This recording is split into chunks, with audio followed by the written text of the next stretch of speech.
La ley de la conservación de la masa indica que la masa no se crea ni se destruye, solo se transforma. Pues bien, algo similar sucede con el bardo en Ticul, municipio alfarero.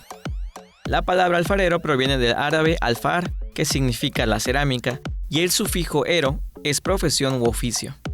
En la Perla del Sur hay gran número de alfareros como Jorge, quien proviene de una familia que desarrolla la actividad desde hace más de 100 años. Desde niño se dedicó al oficio. No hubo oportunidad para algo más, pero se independizó hace más de 40 años. Me gusta el trabajo, me gusta. Una vez intenté de albañil, pero ve que no es mi oficio, es diferente, es más fuerte. Ese es un arte para mí.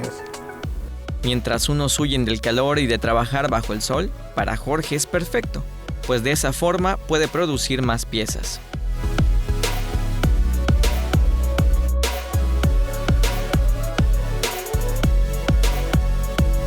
Jorge se especializa en el moldeo de las piezas de bardo, mientras que su esposa en el decorado y acabado.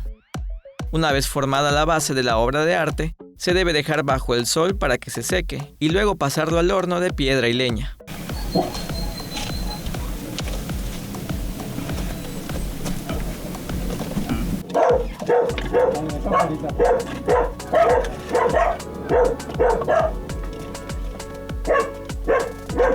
El horno tiene, no sé, como entre 7 horas, 8 horas.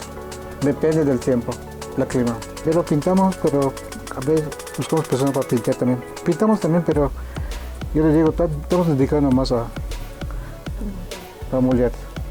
4 meses antes de la época de Hanal Pichán, Jorge y su familia elaboran las piezas que más se venden en esa época: candelabros y vasijas para las ofrendas.